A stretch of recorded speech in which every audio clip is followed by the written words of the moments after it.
você aquece a mão também.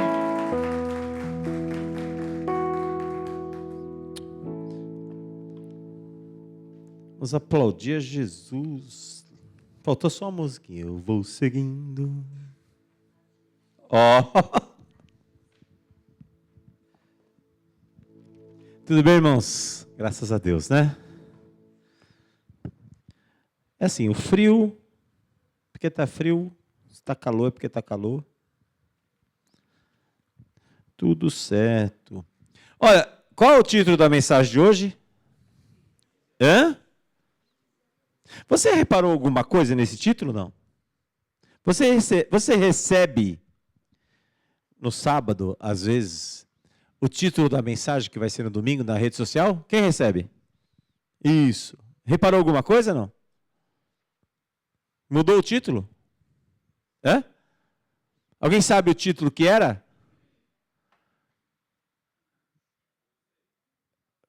Pastor Lucas, qual que era o título, Pastor Lucas? Terra Vista. Lembra do Cabral, não? Por que mudou? O pastor que mudou a mensagem? Não, nós mudamos o título só. Né? Porque, na verdade, o título era esse, aí caiu o outro, aí veio esse novamente. Mas dá tudo certo, irmãos. A perspectiva é que você hoje entenda na mensagem, como Cabral chegou numa terra desconhecida e não sabia o que esperava ele, você vai ter mais ou menos a mesma pegada. Só mudou o título, tá bom? Eu conversei com o reverendo Hernandes no nosso aniversário de 50 anos, a gente estava conversando, e aí o pastor Rodrigo Soares chegou para ele e falou assim, 5 minutos antes dele pregar, falou assim, pastor, gentilmente o pastor Rodrigo foi falar com ele, né? Pastor, qual é o tema da sua mensagem, para eu ver se na hora da última música, né, depois da mensagem, eu possa fazer uma última música, assim. Ele olhou para o pastor Rodrigo e falou, ó, é esse, mas pode ser que eu mude. 5 minutos. Eu fiquei um pouco com, não sei se inveja do Hernandes, né? Porque ele, não sei se os irmãos percebem nas suas mensagens, ele prega sem esboço, né? Ele lê, abre a Bíblia e prega. Talvez eu, né, pastor Lucas, pastor Lu e o pastor Maca cheguemos nesse patamar, mas nós não estamos nesse patamar ainda, né? Eu faço esboço, faz esboço, Lucas? Eu faço esboço, a gente faz esboço porque, né, a gente prega lendo a cola aqui, né? Todo mundo sabe disso. Mas ele não, falei, mas nós não mudamos o título. O título é esse aí, Crise à Vista. A ideia é que a ideia seja igual a do Cabral, terra à vista. Ele viu uma terra, mas na terra que ele, talvez se ele tivesse sabido dos problemas que tem na terra que ele viu, acho que ele nem tinha chegado e ocupado a terra. Mas ele ocupou a terra e terra à vista. Então, é mais ou menos isso. Quando a gente pensa em crise à vista, é porque a crise todos nós enfrentamos. Um dia ou outro a gente enfrenta na vida. E por que eu estou falando disso? Porque quando a gente vai preparar um sermão, a gente pensa na sensibilidade. E a sensibilidade é o Senhor, o Espírito Santo nos atinge e fala, olha, fala disso. Ou ele deixa a gente viver algumas coisas para que nós tenhamos autoridade para falar. A ideia é mais ou menos essa. E a gente tem percebido que no nosso meio tem constantemente essa ideia da crise. O mundo vive em crise. A gente percebe que a crise nossa aqui ainda é menor do que em outros lugares. Eu fiquei vendo aí, essa semana, as guerras que estão acontecendo, até por uma questão profissional, eu fico muito atento a tudo isso. E, irmãos, você sabe o que é? 1 milhão de pessoas, né? Ou milhões de pessoas, tendo que passar o dia de trabalho todo dentro de um bunker, porque está sendo bombardeado do lado de cima, onde você está. Pense que se a gente tivesse aqui abrigos, como o nosso salão da igreja, que é lá embaixo, e a gente trabalhasse aqui e não pudesse ficar aqui, tem que ficar lá embaixo, porque aqui pode vir um míssil e destruir isso aqui tudo. Mas eu não estou falando de uma família, eu estou falando de milhares e milhões de pessoas. Que vida é essa, né? Você vê, e hoje com a inteligência tecnológica que nós temos, você vê imagens. Eu vi uma imagem essa semana de como era Gaza antes, na divisa com o mar, e como está hoje, escombros, ruínas. Como era Israel, como é hoje, como era a Ucrânia, como é atualmente, depois da... É uma coisa absurda, né? Então você fala, como é que deve ser a vida dessas pessoas, as crises que elas, as pessoas locais, não têm absolutamente nada a ver. Eu e a Anne, nós trabalhamos, agora ela saiu, ela foi para outro lugar, mas nós trabalhamos bastante tempo com a Olena, que era uma ucraniana, da guerra. E ela estava aqui no Brasil, na hora que começou a guerra. Mas a família toda dela lá. E eu conversava com ela, falava, Olena, e sua família? Ela falava, uma semana ela falou para mim, eu estou bem apreensiva, porque o meu irmão foi para a guerra e nós não temos notícia dele. Então você pensa como é que é isso, né? Aqui no Brasil, o irmão lá na guerra, a mãe e o pai protegido ainda na cidade que eles moram, no interior, mas o irmão foi convocado e obrigado a ir para a guerra. Então, fica assim, a crise chega exatamente para todo mundo. Como diz lá em Eclesiastes 9:2, diz assim, o problema chega para todos. Aí você pode pensar, pastor, mas eu estou na igreja, e às vezes eu questiono, por que eu estou na igreja e eu também tenho muita dificuldade, muito problema? E às vezes, nessa questão desse mundo moderno, pós-moderno, nessa cultura do individualismo, do eu, do não liberar para o outro, as informações, da coisa centrada na gente, a gente não gosta de partilhar com as pessoas, porque quando a gente partilha, a gente fala para o outro, a gente tem uma perspectiva de, eu estou falando para o outro, eu estou me expondo ou ele vai me ajudar? Ele vai usar isso a favor ou contra mim? Não tem um pouco disso? Que eu for falar, será que a pessoa vai entender assim, puxa, eu quero ajudar você em oração? Ou a pessoa você olha para a pessoa e fala, será que ela um dia vai usar isso para me atingir? E às vezes a gente está dentro da igreja e a gente tem medo de pedir oração para o irmão ou para a irmã, porque a gente não quer abrir o coração. E a gente usa na igreja a teoria do nosso irmão Lulu Santos. Que ele diz, o que eu ganho, o que eu perco, ninguém precisa saber. Aí a gente, dentro da igreja, fica pressionado. A gente não partilha disso. Esse individualismo, a gente tem medo de abrir para as pessoas algumas coisas. E isso é produto do quê? Da cultura que a gente está vivendo atualmente. A gente não tem aquela cultura do compartilhar, do estar junto o tempo todo. A gente tem uma ideia de que a gente precisa ser bem-sucedido o tempo todo. A gente não mostra fragilidade. Vocês já perceberam isso? Já percebeu que rede social ninguém mostra fragilidade? As pessoas não mostram uma coisa legal, tudo que dá certo. Então eu estou viajando e eu posto na rede social. É legal, tá? Uma viagem, está dando certo. Ah, eu estou fazendo isso, posto na rede social. Ah, eu fui tomar vacina, tomamos vacina, tinha gente tomando vacina, tirando foto assim, vacinei e tal. O negócio é legal. Eu nunca vi ninguém postar, talvez eu vou fazer isso um dia. Postar lá pagando conta de luz. As pessoas não fazem isso. Eu tenho o dia certo, eu pego todas as contas, abro e vou pagando uma por uma. É meio triste esse dia para mim. Mas tem que pagar, irmãos. Mas as pessoas não fazem isso. As pessoas postam legal, tal. A postagem é sempre o legal. A dificuldade ninguém posta, a frustração. E é uma coisa que entra na nossa vida, nessa pós-modernidade, é esse relativismo. A gente não sabe mais, eu pelo menos tenho dificuldade, às vezes, de saber o que é certo, o que é errado. Porque ficou tão assim, a gente não sabe mais se está certo ou se está errado. Vem uma pessoa olhar para a gente e fala assim, pastor, você acha que eu devo falar isso? A gente não sabe mais se fala sim ou não, sabia? A gente vai ler a Escritura e diz, não sabe se fala sim ou não.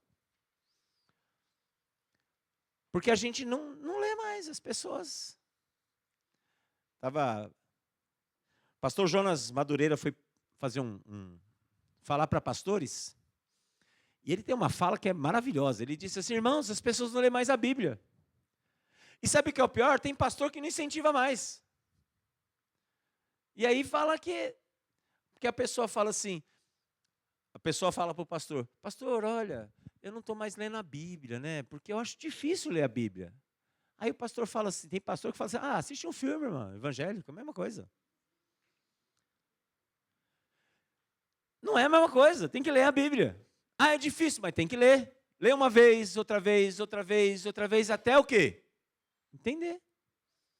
E se não entender, pede ajuda. Mas a gente vai relativando e vai fazendo assim, tudo bem, não consegue ler. Não, irmão, escuta uma música, gospel, é a mesma coisa. Não é a mesma coisa.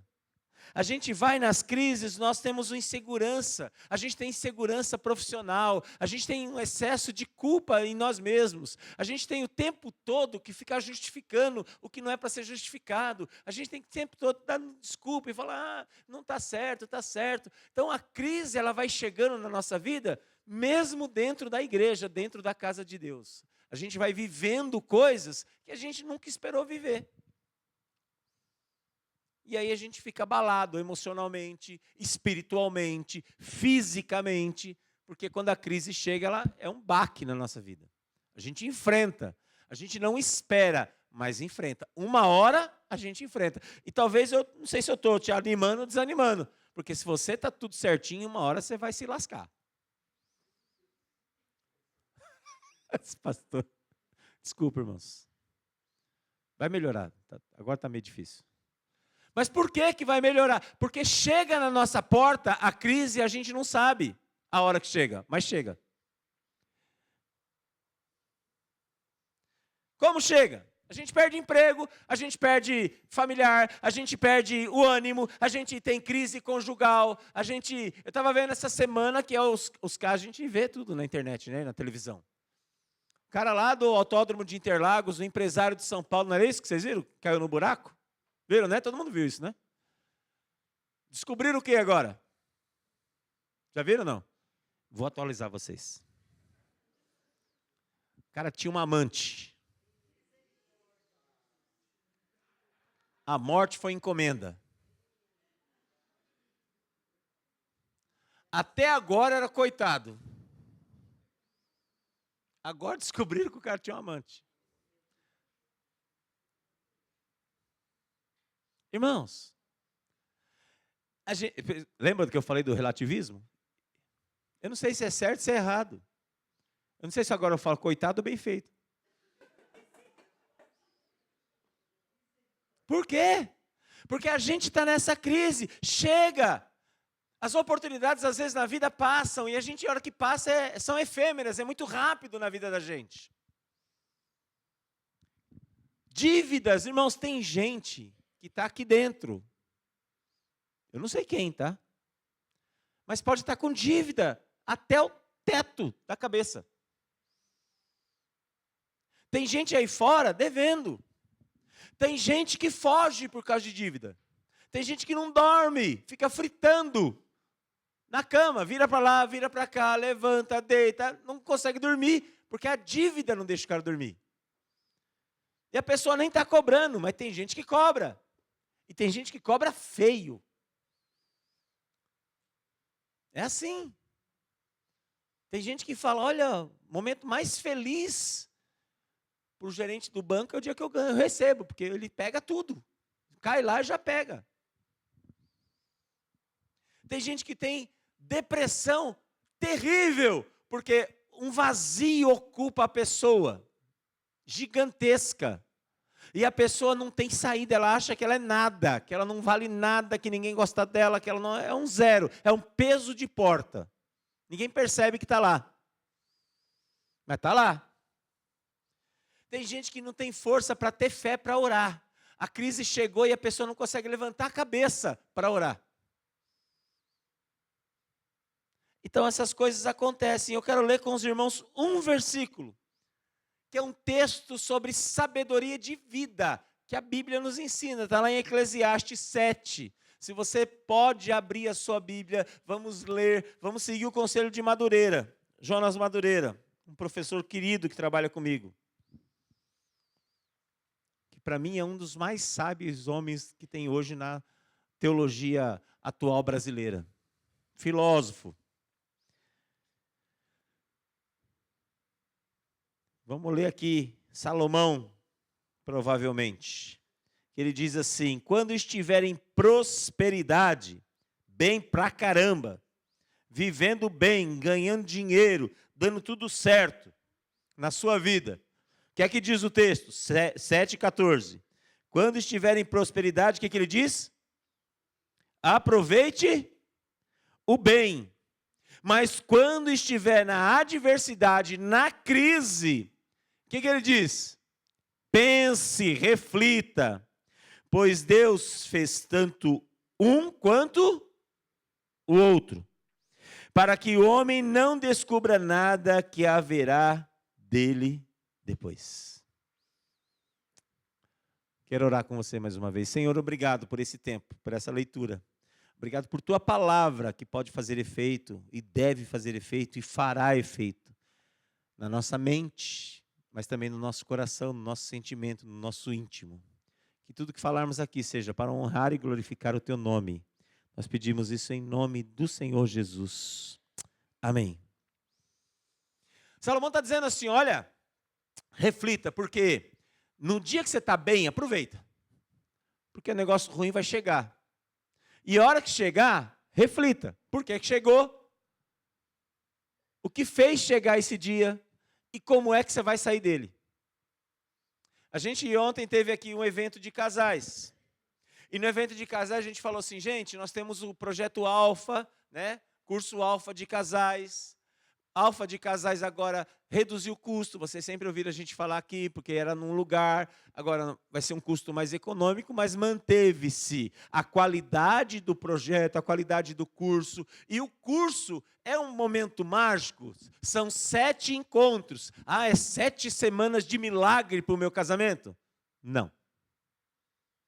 Professor, pastor, nós vamos chegar aqui, então vai mudar a nossa vida? Não. O que é o Alfa, então? O Alfa é um instrumento para que você e a sua esposa, você e o seu marido, se ajudem, através da luz da palavra de Deus, a estruturar melhor a sua relação. Entendeu? Não é uma mágica, o Alfa não é mágico. Não são 7 semanas de milagre para o seu casamento. Não são 7 voltas que você dá em volta da mesa, que sua mesa vai ficar maravilhosa. Mas são 7 encontros que vai te ajudar. Como Salomão está dizendo aqui, devemos confiar em Deus, mas devemos ter práticas diárias para que essa confiança seja ativada na nossa vida. Pegar os coaches, gospels.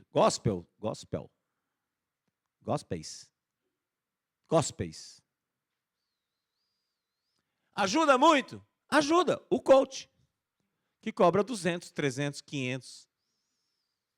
Ajuda ele. Ajuda alguém, pelo menos. Mas se você pegar a informação, irmão, você pode ler 1 bilhão de livros de autoajuda. Não vai resolver sua vida se você não se ajudar. Eu falo com direito de causa, irmãos. Toda hora eu vejo um vídeo de nutricionista. Semana eu falei para a Ana assim, nossa, descobri um prompt agora. Sabe o que é prompt? Vou informar alguns. Prompt é o que você dá para o ChatGPT para ele te dar uma resposta. Descobri um prompt de nutrição agora para prompt para o GPT. Ele te dá um cardápio perfeito. Mas adianta? O que eu preciso fazer? Fechar a boca. Não adianta. Se não fechar a boca e não fizer caminhada, esteira, vai resolver minha vida? Não vai, irmãos. É atitude. E quando Salomão fala isso, ele está dando isso, ele está dizendo assim, olha, tem um tempo de prosperidade, aproveita, mas vai ter um tempo de dificuldade, reflita, medite e tome atitude. É isso que ele está dizendo aqui nesse texto. E nós vamos falar hoje sobre atitudes práticas. Eu quero ser prático, eu não quero gastar muito tempo. Como que você pode praticar para sair do dia da crise que vai chegar na tua casa? É prática. De crise, eu e a Ana entendemos um pouco. Não entendemos muito, mas um pouco a gente entende. Crise profissional, crise até conjugal, poucas, bem poucas, graças a Deus. Mas crise financeira, nós entendemos um pouco. Crise paterna, de cuidar de filho. Crise de família, de cuidar dos nossos, da extensão da nossa casa. A gente já tem aí uma caminhada junto de quase 40 anos. Fui na feira, feirante, nossa amiga, falou, estão juntos, não sei o quê, tal. E eu falei, temos quase 40 anos juntos. Ela falou, o quê? Eu falei, eu sei, parece que eu tenho 40 anos de idade, mas não é, não. Porque a gente já está quase 40 anos juntos. Então, essas questões, a gente entende isso. Como que a gente pode sair dessa crise que está batendo na porta de muita gente, mas muita gente? Irmãos, às segundas eu faço devocional com muitos professores. Toda manhã de manhã estou lá, no mesmo bate-horário, fazendo devocional com eles. E é engraçado que eu termino a devocional, quem tem pedido de oração? Sempre, todas as segundas-feiras, no mínimo 2, 3 orações num grupo. Assim, aconteceu isso na minha casa essa semana. Crise. Inesperada. Não estava previsto. Crise. Eu quero dizer para você que a gente tem algumas estratégias para poder fazer isso. E eu quero passar para você. Se você fizer, pode resolver a sua crise? Não. Mas pode te ajudar a sair dela. Ou a atravessá-la. Entende isso? Atravessá-la. Ir para diante. Como Salomão, se você ler Eclesiastes, é um livro que vai te ajudar em orientações para a vida, irmãos. Para a vida. Para o dia a dia. Como Provérbios. Eclesiastes é um livro assim. Vai falar, tem isso e tem isso. As escolhas, na sua vida, o que você pode fazer. Primeira coisa é, assuma para você mesmo que há uma realidade na sua casa que não existia há pouco tempo. Marcos 2,17 diz assim, ao ouvir isso, Jesus lhe disse, não são os que têm saúde que precisam de médico, mas sim os doentes. O que eu posso tirar desse fragmento de versículo? Dizer assim, olha, Jesus está nos dando uma dica, não é todo mundo que precisa desse momento de reflexão, mas você precisa, porque a crise ou chegou, ou ela já está instalada na sua casa, você precisa entender assim, aconteceu isso, eu tenho essa dificuldade, eu estou devendo para o banco, preciso resolver isso, assumir a responsabilidade e a realidade daquele momento. Não adianta jogar para debaixo do tapete. Não existe. Botar a manta no sofá, chegar a visita e o buraco do sofá está tampado. Ele está lá, ele está escondido, mas ele está lá. Precisa ser arrumado. É muito difícil. Nós, homens, temos dificuldade em falar. Irmãs, você nunca vai ver um homem sair com outro homem para contar problema. Sabia? Não vai. Eu posso estar com muita dificuldade. Se eu saio com alguém para tomar um café, a gente toma o café, fala de tudo. Talvez não fale da dificuldade. A mulher é exatamente o quê? O oposto. Ela sai para falar da dificuldade. E se você der alguma opinião sobre a dificuldade, ela vai olhar para você e falar, não, nem quero a sua opinião, só quero falar. Por quê? Porque nós somos diferentes, mas a mulher encara a realidade talvez com mais facilidade, e a gente não, a gente tem mais dificuldade de encarar que nós estamos na realidade. E a gente às vezes não fala para ela da nossa dificuldade. E quando ela descobre, a gente ainda fala assim, eu só não falei para te poupar. E sabe o que é pior? É que é verdade. Na cabeça do homem, a gente está fazendo uma coisa ruim, achando que é bom. É isso, encarar a realidade das coisas que estão adiante de você. Segunda coisa, reconheça que está isso. Segunda coisa, não fuja dessa realidade, porque escapismo não dá certo. Ter escapismo na nossa vida não dá certo. Sabe o que é escapismo? Eu estou na realidade, aí eu vou encher a cara. eu saio da realidade. Eu vejo muito lá onde eu moro, em São Paulo, moradores de rua. Todos eles têm uma garrafinha redondinha assim, de cachaça. É porque eles são viciados naquilo? Não, eu já estudei sobre isso também. Bebe-se muito no frio para espantar o quê? O frio, porque o cara, ele esquece do frio. Eu conheci um senhor que foi sobrevivente do campo de concentração nazista. Ele já faleceu em 2022 com 94 anos. Se você quiser procurar na internet, senhor Andor Stern. Uma história de vida monstruosa. Ele foi o único brasileiro que foi preso em Auschwitz e escapou. Quer dizer, acabou a guerra e ele saiu vivo. Ele foi uma das 7.000 pessoas que sobreviveram a Auschwitz. Faleceu, infelizmente, em 2022. Sabe o que ele falava assim? Eu não comia há semanas sem comer, pele e osso. Ele tinha 20 anos. 17 anos quando ele estava em Auschwitz. Ele pesava 28 quilos. 28 quilos. Ele falava, sabe como eu sobrevivi à fome? Eu desenvolvi uma técnica pior que a fome. Era como uma chave de fenda apertando o meu estômago.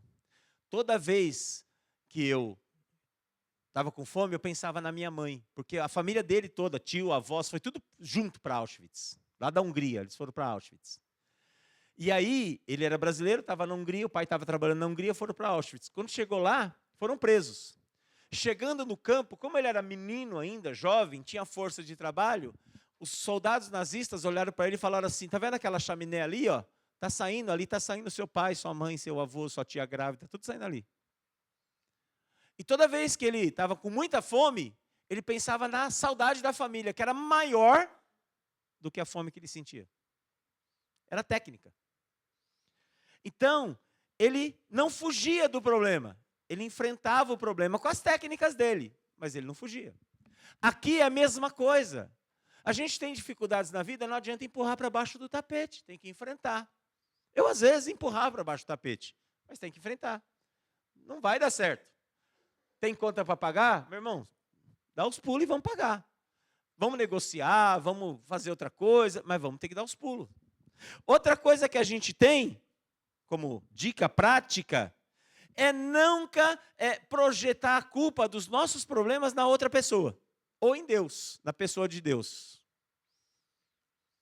Isso é uma técnica que a gente também às vezes faz, inocentemente ou não, mas a gente faz. Porque, pastor, que eu estou na igreja servindo, trabalhando, dizimando, ofertando, vindo aqui, domingo a domingo eu estou na igreja e os rolos acontecem só na minha vida. Deus não é justo comigo. Por que que Deus trata desse jeito com você? Eu não sei, meu irmão. Eu sei porque que Ele trata às vezes comigo. Mas a gente projeta. É mais fácil para a gente, emocionalmente, saber que a culpa é do meu chefe, do meu gerente, do meu, dono da empresa. É mais fácil, a culpa é do pastor, a culpa é do líder do ministério, a culpa nunca a minha culpa. Vamos dividir a culpa, divide. Será que eu tenho parte nisso? Por que que aconteceu isso? O que está fazendo eu fazer isso? Divide a culpa, nem que seja uma culpa de decisão. Será que é porque eu não decidi diferente? Deu para entender? A gente às vezes precisa entender o que tem de história nesse acontecimento. Culpar outras pessoas. Conhece a história de Lázaro? Marta chega para Lázaro e diz assim, olha, Jesus, se o senhor tivesse aqui, meu irmão não tinha morrido. Jesus chega lá 4 dias depois. Caramba, Jesus, é seu amigo. Eu tenho essa imagem de Marta falando com Jesus. Ô, Jesus, pisou na bola, hein? Podia ter chegado antes. Ó.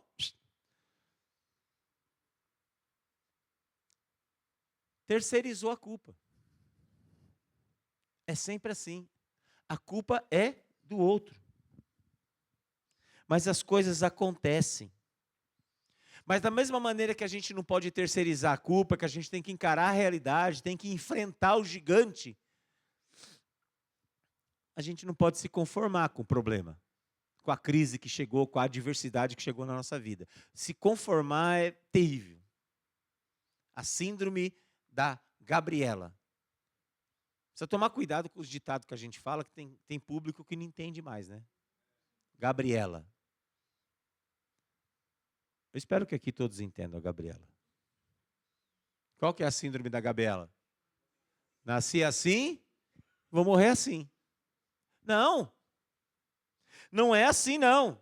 Se você ler 2 Reis, no capítulo 4 de 2 Reis, vai contar a história de uma mulher.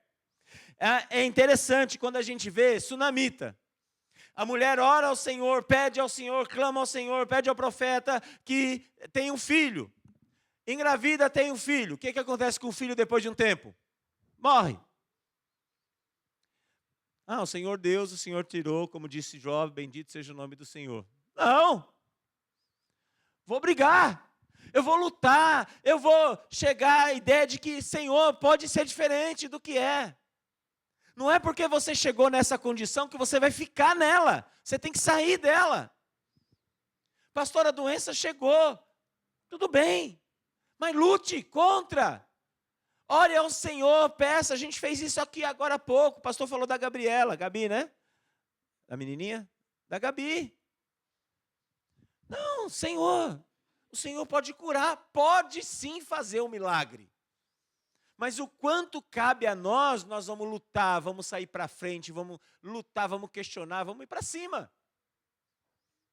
Não seja conformado. Não aceite, não morra sem lutar. Pastora Ludmila Feber, que já faleceu infelizmente, tem uma música maravilhosa que diz assim: nunca deixe de lutar.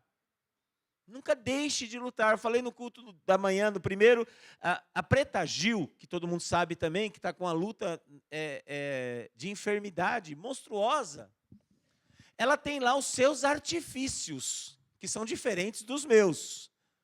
A religião dela é diferente da minha, entende isso? Sim. Ela faz os pactos, pede para os seus protetores, não tem problema, é a religião dela.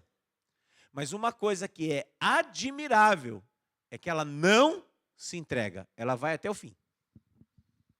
É admirável. A pessoa que não desiste, vai para cima. Se meu problema é emocional, eu preciso de tratamento, eu vou no tratamento.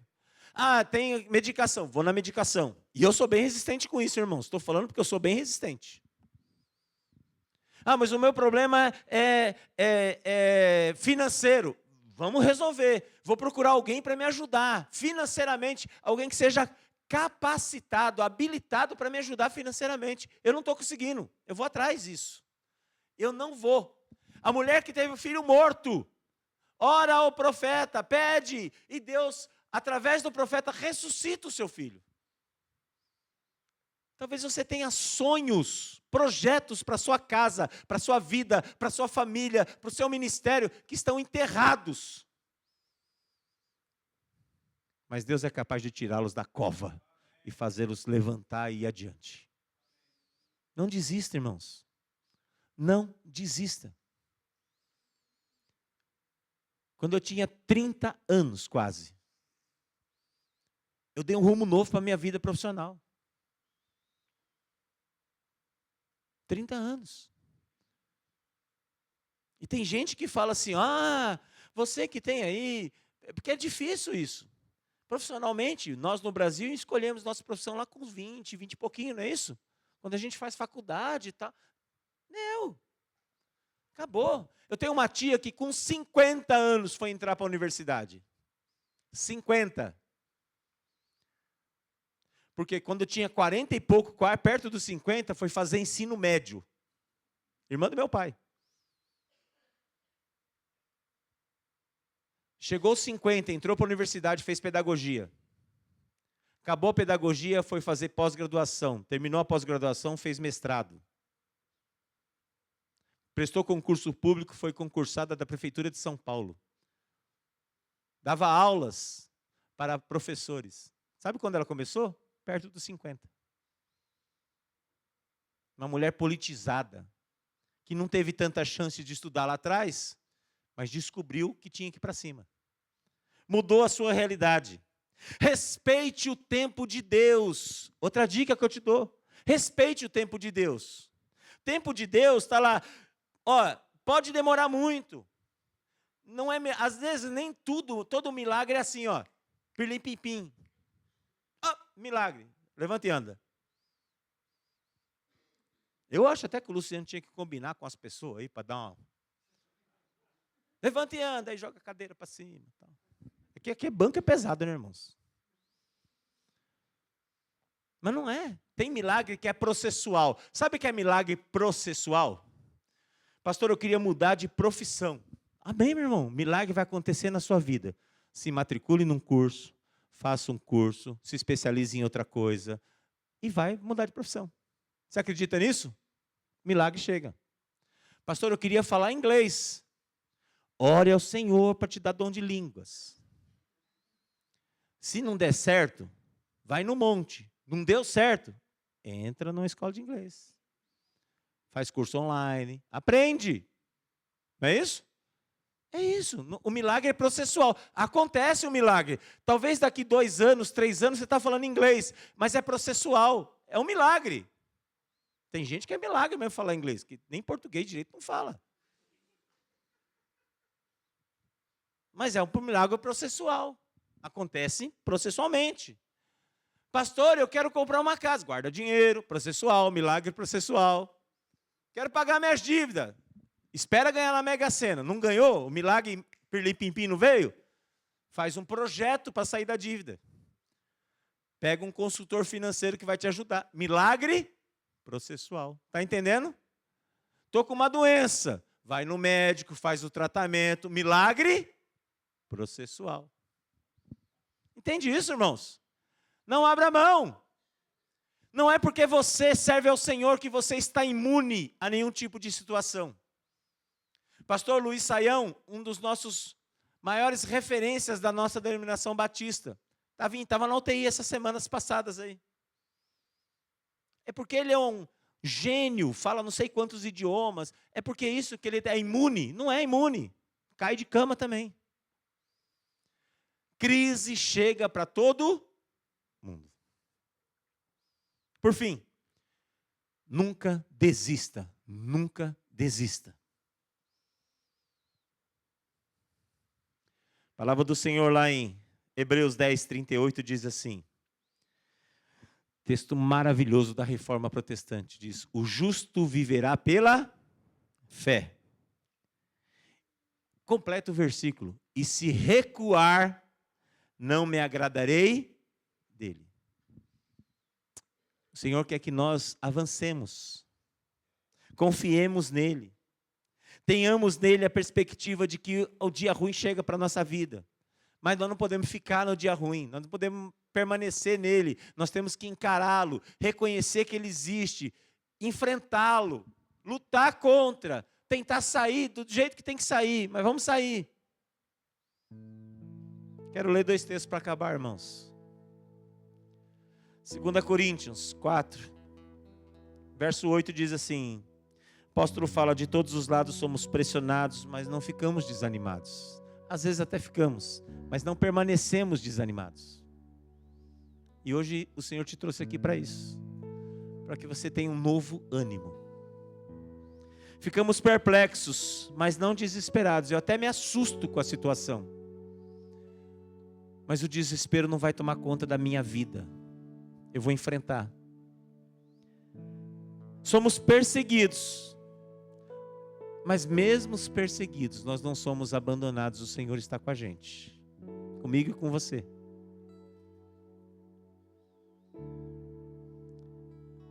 Nós até às vezes tomamos uma rasteira ou outra e caímos. Mas nós não vamos ficar no chão. O texto termina dizendo assim. Somos derrubados, mas não somos destruídos. Nós podemos perder batalhas. Mas nós não vamos perder a guerra, porque o Senhor está conosco. E um texto que eu amo, de paixão, está lá em Romanos 8, que diz assim, olha, nada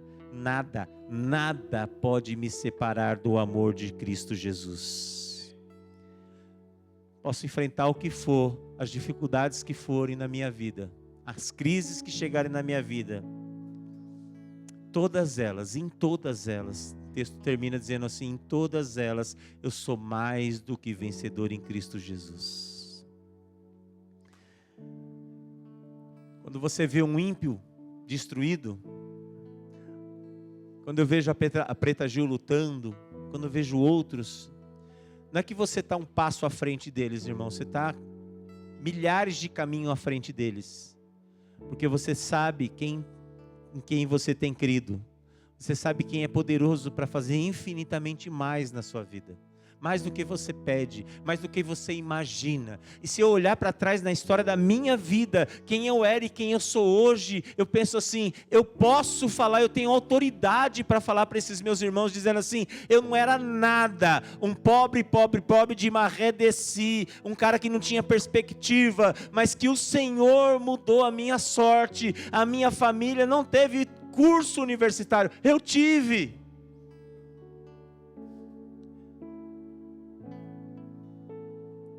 Quando eu vejo a história da minha vida, a história da vida da minha esposa, uma família muito simples, de gente muito simples, de operário simples, que foi capaz de dar a ela o estudo, através do seu esforço e da presença de Jesus na vida dessa família, uma família que era destruída, que servia a Satanás, e que Jesus mudou a sorte da família.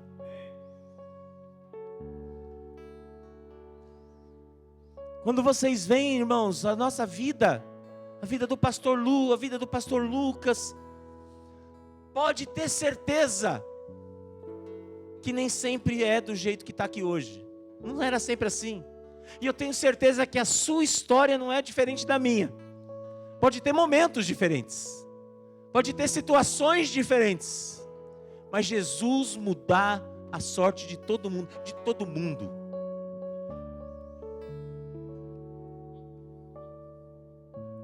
Quero te dizer que a adversidade vem. E quando vier, se não veio ainda, eu tenho certeza que como eu, você vai pensar desse jeito, irmãos. E vai dizer assim: com Jesus Cristo no meu caminho e eu no caminho dele, a doença não vai me vencer. O desemprego não vai me paralisar. A crise não vai me definir quem eu sou. A dor não vai roubar a minha fé. Não vai. Porque ela pode roubar, mas ela não vai roubar.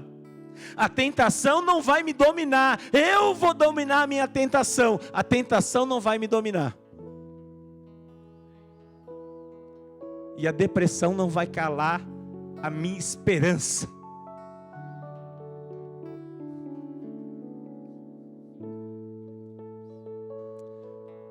Porque eu vou falar isso sempre, até eu me for desse mundo. Eu posso estar vivendo o que for, com Cristo. O meu amanhã, que eu nem sei como vai ser melhor que hoje. Porque se eu partir desta, eu sei que estarei com Ele. E não importa o que eu viva hoje, mas o meu amanhã vai ser melhor que hoje. Por isso, na crise, na tempestade, na adversidade, o que eu tenho que fazer é orar ao Senhor e pedir: Senhor, aquieta minha alma, que às vezes é difícil. Aquieta, dá paz ao meu coração, para que eu possa sair disso e saber que amanhã a minha dificuldade de hoje vai ser testemunho para que outros olhem e falem assim: eu posso também sair, eu posso enfrentar também, eu quero ir além, porque Jesus permitiu isso na vida dele e vai permitir na minha também. O que fizer de mim, a minha parte, eu vou fazer. Eu vou prosseguir para o alvo, como diz o apóstolo Paulo. Eu vou combater o bom combate lá na frente. Depois que cumprir a minha carreira, eu vou guardar a minha fé e vou saber para onde eu vou. Eu queria que você tivesse essa certeza. Vamos orar?